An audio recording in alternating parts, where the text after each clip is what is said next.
Good morning students, all of you. अपना जो lesson चल रहा है मुगल शासक, दरबार और वृत्तांत, इतिवृत्त, इसमें हमने जो कल पढ़ा था वो था अकबरनामा।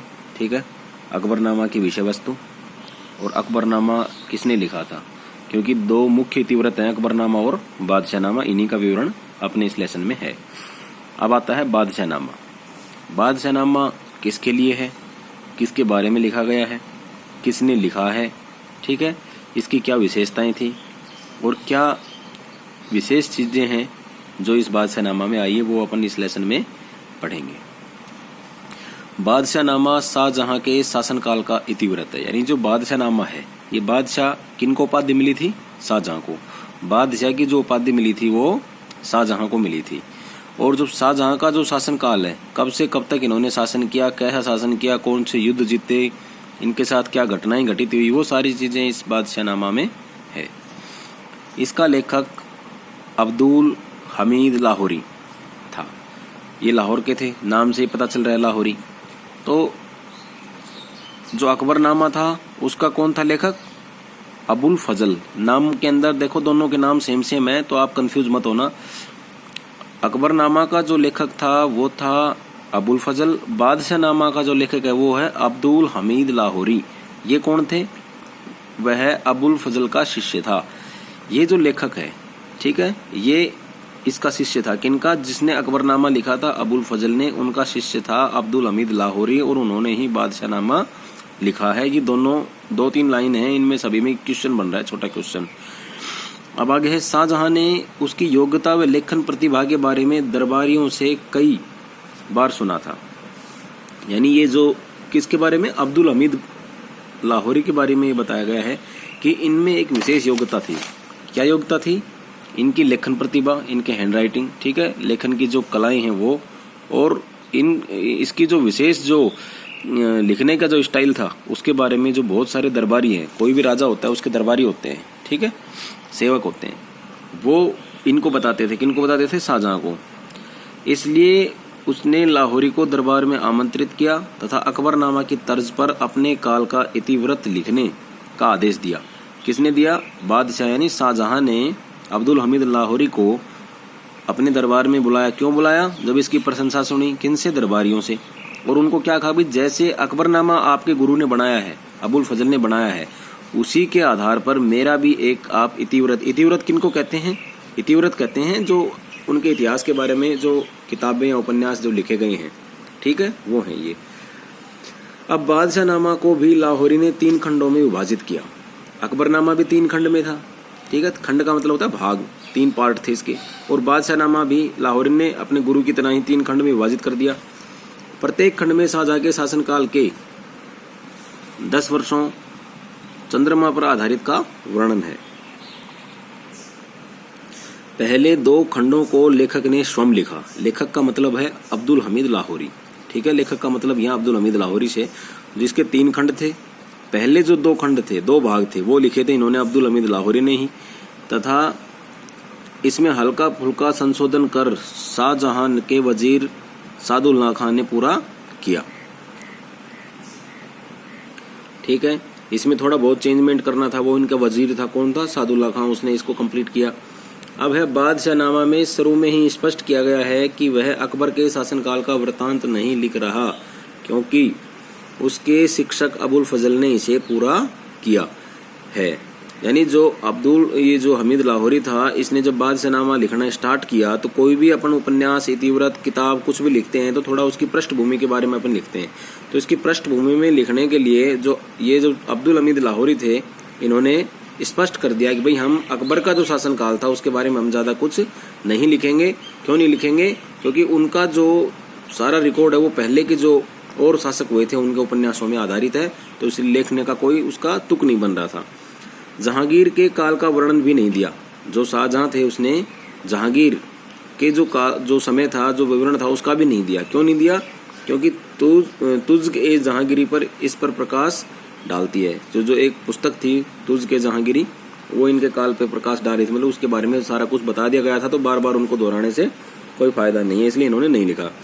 लेकिन उसने शाहजहां के शासनकाल की घटनाओं का विस्तार से प्रकाश डाला है। शाहजहां के शासन में जो भी घटनाएं हुई उनका सभी का इन्होंने बादशाहनामा के अंदर प्रकाश डाला है। बादशाहनामा के बहुत से अंश अभी तक सामान्य इतिहासकार की पहुंच में नहीं आ सके हैं, क्योंकि अभी तक इस ग्रंथ का छोटा सा भाग ही अंग्रेजी में अनुवादित हो पाया है, क्योंकि ये जो जितने भी उपन्यास हैं ये ना तो हिंदी में है और ना ही अंग्रेजी में है। जो विश्व की सबसे ज्यादा बोलने वाली भाषा अभी कौन सी है? अंग्रेजी है।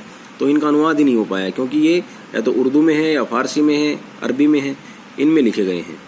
अब आता है अकबरनामा व बादशाहनामा का अनुवाद, यानी इनका अनुवाद किस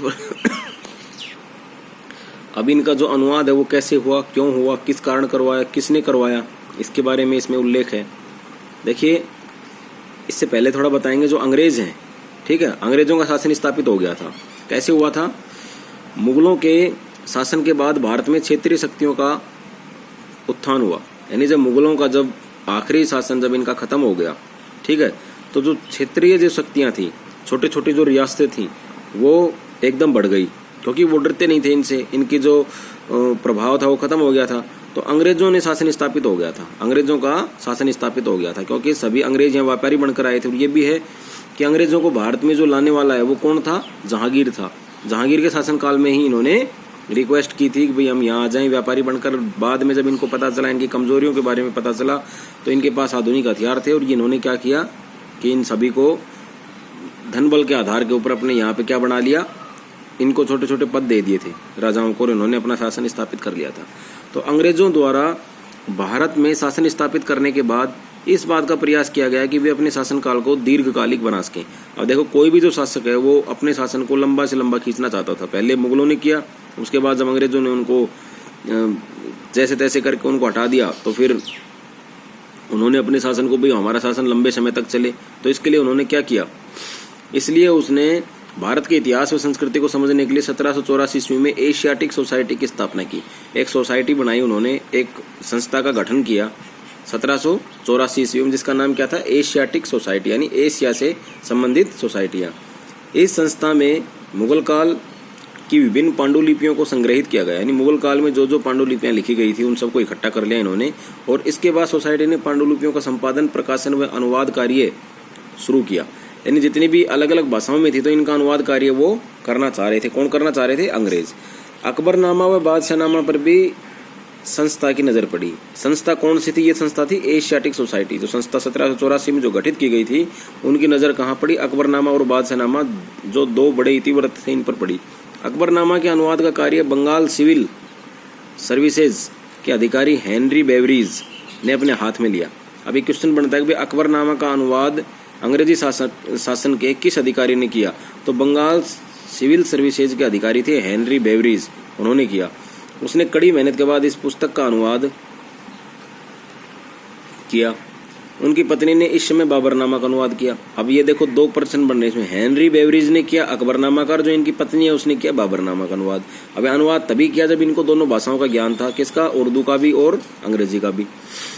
बादशाहनामा के कुछ अंश 19वीं शताब्दी में प्रकाशित हुए, जबकि कुछ 20वीं शताब्दी में। इस पुस्तक को कोई एक व्यक्ति अनुवादित करने के लिए हाथ में नहीं ले सका, इसलिए क्योंकि पुस्तक बड़ी थी, ठीक है, कोई एक आदमी इतनी भाई हिम्मत नहीं थी कि उसको पूरी को वो अनुवाद कर ले। इसलिए क्या हुआ, अभी भी यह पुस्तक संपूर्ण रूप से अनुवादित नहीं हो पाई है। 1994 में इस पांडुलिपियों के चित्रों को संकलित करने की योजना अवश्य प्रारंभ हुई, परंतु अभी यह कार्य अधूरा है। आशा है कि निकट भविष्य में यह पुस्तक अंग्रेजी के साथ साथ हिंदी व अन्य भारतीय भाषाओं में अनुवादित होकर शाहजहां के शासनकाल की जानकारी उपलब्ध कराएगी। यही नहीं, अन्य पांडुलिपि इतिवृत्त भी मुगल इतिहास के अन्य पक्षों को हमारे सामने रखेंगे। यानी बहुत सी जो जितनी भी पांडुलिपि और जितने भी जो इतिवृत्त है, ये अलग अलग भाषाओं में थे, ठीक है।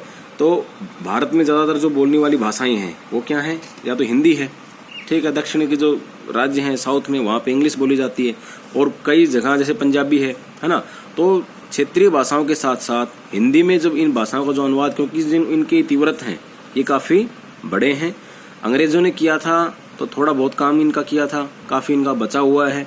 तो 1784 यानी 18वीं सदी से लेके और अभी 21वीं सदी आ गई, अभी तक इनका सही से अनुवाद नहीं हो पाया है। तो जो अकबरनामा और जो बादशाहनामा है, ये मुगल शासनकाल के मुख्य इतिवृत्त थे, इनके बारे में हमने ये चर्चा की है। अब जो हम कल अपना जो लेसन पढ़ेंगे वो होगा मुगलों के राजत्व सिद्धांत के आदर्श, यानी इनके क्या क्या इनके आदर्श थे, इनकी थ्योरी क्या थी, इनके आइडियल्स क्या थे। ठीक है, ये हम देखेंगे कि भाई मुगलों ने कैसा शासन किया था, हमारे यहाँ पे कैसा शासन दिया इन्होंने। तो ये सब हम कल के लेसन में पढ़ेंगे। आज इतना ही है। इसमें से कुछ मैं प्रश्न आपको भेज रहा हूँ, क्वेश्चन दे रहा हूँ आपको व्हाट्सएप पे, उनको अपनी फेयर नोटबुक में बिल्कुल साफ साफ आपको लिखना है।